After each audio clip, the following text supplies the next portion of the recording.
تو یہ موسیٰ علیہ السلام کا دلچسپ واقعہ تھا. اس کے بعد ذوالقرنین کا تذکرہ ہے کہ بہت بڑے بادشاہ گزرے ہیں, پوری دنیا فتح کی انہوں نے, حضرت ذوالقرنین نے.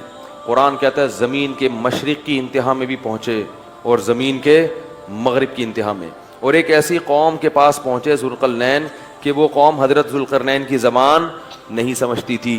تو ترجمان کے ذریعے اس قوم سے بات ہوئی. اس قوم نے کہا کہ آپ بڑے طاقتور بادشاہ ہو, ہم ایک مصیبت میں مبتلا ہیں, آپ اس سے ہمیں بچائیں. وہ مصیبت کیا ہے؟ انہوں نے کہا یاجوج ماجوج ایک قوم ہے جو زمین میں فساد مچا رہی ہے, تو آپ ہمیں اس سے کیا کریں, اس کے شر سے بچا لیں. تو حضرت ذوالقرنین نے جو پہاڑوں کی وادیاں تھیں نا, ان کے درمیان لوہا اور سیسا گرم کر کے, بڑا مشکل کام ہے یہ پہاڑوں کو لوہے اور سیسے سے بند کرنا, اس قوم کو پیک کر دیا, سیل پیک, کہ یہ قوم اب قیامت تک نکل نہ سکے اور دنیا ان کے شر سے محفوظ رہے. 2 جگہ قرآن میں یاجوج اور ماجوج کا تذکرہ ہے. حدیث میں آتا ہے کہ وہ جو یاجوج اور ماجوج ہیں اتنی کثرت سے ہیں, وہ کیا کرتے ہیں, دیوار کو چاٹتے ہیں روزانہ ختم کرنے کے لیے, کہ یہ دیوار چاٹ چاٹ کے کیا کرو, ختم کرو. اور وہ جب ختم ہونے کے قریب رہتی ہے تو وہ کہتے ہیں اب ہم کل اس کو چاٹیں گے, اور انشاءاللہ نہیں کہتے. تو جب اگلا دن آتا ہے تو دیوار واپس اسی طرح ہو چکی ہوتی ہے. تو آپ صلی اللہ علیہ وسلم نے فرمایا قرب قیامت میں وہ یہ کہیں گے کہ انشاءاللہ اس دیوار کو ہم کل ختم کر دیں گے. تو جب انشاءاللہ کہیں گے کہ اللہ نے چاہا, کیونکہ وہ مسلمان نہیں ہے وہ قوم, جب اللہ نے چاہا کہیں گے تو وہ دیوار اگلے دن کیا ہو جائے گی, ختم. اور قرآن میں آتا ہے کہ پھر وہ زمین میں پھیل جائیں گے. وَتَرَكْنَا بَعْضَهُمْ يَوْمَئِذٍ يَمُوجُ فِي بَعْضٍ, اتنی کثرت سے زمین میں وہ بہت بڑی تعداد ہوگی ان کی, بہت بڑی تعداد. زمین میں ایسا فساد مچائیں گے کہ لوگوں کا جینا حرام کر دیں گے, گھس رہے ہوں گے ایک دوسرے کے اندر, اتنی کثرت سے ہوں گے. فرمایا, اور پھر حدیث میں آتا ہے, یہ تو قرآن میں ہے نا کہ اتنی کثرت سے ان کو چھوڑ دیا جائے گا. حدیث میں آتا ہے کہ حضرت عیسیٰ علیہ الصلاۃ والسلام جب نازل ہوں گے تو پھر یاجوج ماجوج کو ختم کریں گے, ان کی لڑائی ہوگی, وہ اللہ سے بد دعا کریں گے. پھر حدیث میں آتا ہے کہ اتنی لاشیں جب وہ مریں گے نا, اتنی لاشیں ہوں گی کہ ان کی لاشوں کی کثرت سے زمین میں بدبو اور تعفن پھیل جائے گا, اور اتنی لاشوں کو ٹھکانے لگانا مسلمانوں کے بس میں نہیں ہوگا. پھر حضرت عیسیٰ علیہ السلام اللہ سے دعا کریں گے, بارشیں برسیں گی, سیلاب آئیں گے جن میں ان کی لاشیں بہہ بہہ کے ٹھکانے لگیں گی. تو پھر اس کے بعد دنیا سے کفر کا خاتمہ ہو جائے گا. پھر آپ صلی اللہ علیہ وسلم نے بتایا کہ حضرت عیسیٰ علیہ الصلوۃ والسلام کی معیت میں ایسا زمین میں پھر انصاف پھیلے گا, ایسا انصاف پھیلے گا, ایسی اللہ کی عبادت ہوگی کہ برکتیں نازل ہوں گی. ایک انگور کا دانہ اتنا بڑا پیدا ہوگا کہ لوگ اس کو سیراب کر کے, ایک انگور کے دانے سے کئی آدمی سیراب ہوں گے, اتنے بڑے بڑے انگور پیدا ہوں گے. کیونکہ جب تقویٰ ہوگا نا زمین میں تو برکتیں آسمان سے نازل ہوں گی, پھلوں کے سائز بڑھ جائیں گے, ان کے ذائقے بڑھ جائیں گے. ابھی تو دیکھو چھوٹے ہوتے جا رہے ہیں, پبلک بھی چھوٹی ہوتی جا رہی ہے, قد چھوٹے ہوتے جا رہے ہیں.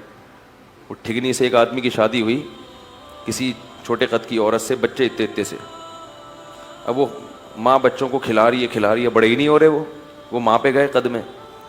تو وہ شوہر جل کے اپنی بیوی سے کہتا ہے یہ بڑے نہیں ہوں گے, ان کو جتنا کھلائے گی یہ اور چھوٹے ہو جائیں. کہتا ہے ان کے ساتھ پودے لایا تھا وہ بڑے ہو گئے اور یہ اتنے. یہ کوئی پرانے زمانے کا ہم نے کلپ سنا تھا. تو ہر چیز جو ہے نا اس کی برکت کیا ہو رہی ہے, ختم. اب آپ دیکھو, ہمیں یاد ہے بچپن میں جب روٹی پکتی تھی نا کچن میں, خوشبو آتی تھی دور تک. اب روٹی میں خوشبو ختم ہو گئی ہے, تو برکتیں ختم ہو رہی ہیں, ذائقے ختم ہو رہے ہیں. ہری مرچوں میں مرچیں نہیں ہیں, میں ہری مرچوں کا عاشق ہوں, میں کھانے میں ہری مرچ کے بغیر کھاتا نہیں ہوں, اور ایسے چباتا ہوں ایسے کر کے. مجھے لوگ دیکھتے ہیں. ایک دفعہ میں ہوٹل میں گیا تو میں نے کہا ہری مرچیں لے آؤ, وہ مذاق سمجھتے ہیں, وہ ایک اٹھا کے لے آتا, میں کہتا بھائی ہری مرچیں لے کر آؤ یار. اس نے غصے میں نا پوری پلیٹ بھر کے لے آیا, تو میں کھا گیا. میں تو چاہ ہی رہا تھا کہ پلیٹ بھر کے لے کر آؤں, تو حیران ہو رہا یار یہ تو میں سمجھتا تھا کہ مذاق کر رہا ہے. تو لیکن اب ہری مرچوں میں ذائقہ 6-7 چبا جاؤ, اس کے بعد کوئی ایک آدھ نکلتی ہے. ہر چیز میں ذائقہ کیا ہو رہا ہے, اس کا گناہوں سے بھی بڑا گہرا تعلق ہے. کچھ تو یہ کھاد واد کے اثرات ہیں, کچھ ہماری بدعمالیاں بھی ہیں. چیزوں کے ذائقے کیا ہو رہے ہیں, ختم ہو رہے ہیں.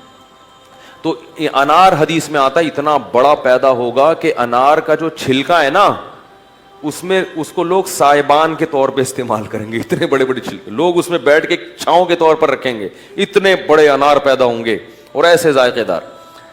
تو یہ کچھ علامات تھیں جو اللہ تعالیٰ نے قرآن مجید میں بیان کی. اس پر پھر کبھی بیان کریں گے علامات قیامت پر, قیامت کی علامات میں کیا کیا ہیں. تو یہ ایک مستقل ٹاپک ہے. اس میں لوگوں نے موضوع من گھڑت قصے بہت بنائے ہوئے ہیں. صحیح روایاتیں کم ہیں اور جو موضوع من گھڑت کتابیں اور اپنی طرف سے قصے کہانیاں بنا کے, ورنہ یہ ایک مستقل ٹاپک ہے. قرآن و سنت میں اس پر بہت کچھ بیان کیا گیا ہے. اچھا, یہ جو یاجوج ماجوج ہیں, بعض لوگ یہ اشکال کرتے ہیں کہ اب تک سائنسدانوں کو تو نظر آئے نہیں ہے. یہ زمین میں جو سیاح ہیں جو ان کو تو نظر آئے نہیں. سیٹلائٹ سیارے بھی ہو گئے. تو یاد رکھو انسان نے یہ دعویٰ کرنا غلط ہے کہ زمین کا ایک ایک چپا دیکھ لیا. ایسا نہیں ہے, یہ دعویٰ ہی غلط ہے. گوگل میپ سے جب تک دیکھیں گے نہیں نا جا کے, اور دیکھنے میں آسان نہیں ہے. اور یہ بھی ممکن ہے کہ اللہ نے اس کو گوگل میپ سے چھپا دیا ہو, پردے میں رکھا ہو. وہ پیک بھی ہو گئے ہوں گے کہ وہ اوپر سے نظر نہیں آ رہے ہوں گے. اور بعض لوگ یہ کہتے ہیں کہ یہ چائنیز ہے نا, یہ یاجوج ماجوج ہے. تو مجھے نہیں پتا, ممکن ہے, میری تحقیق نہیں ہے, کوئی بھروسہ نہیں ہے, کیونکہ یہ بھی پہاڑوں کے اندر ہے اور یہ بھی اتنے زیادہ ہیں کہ جب یہ آئیں گے نا چنگ چنگ پونگ پونگ کر کے پوری دنیا میں. لیکن بہرحال ایک قوم ہے, ہمارا اس پر ایمان ہے کہ وہ ایک قوم ہے جو قرب قیامت میں زمین میں پھیل جائے گی اور فساد مچائے گی, بہت زیادہ فساد مچائے گی.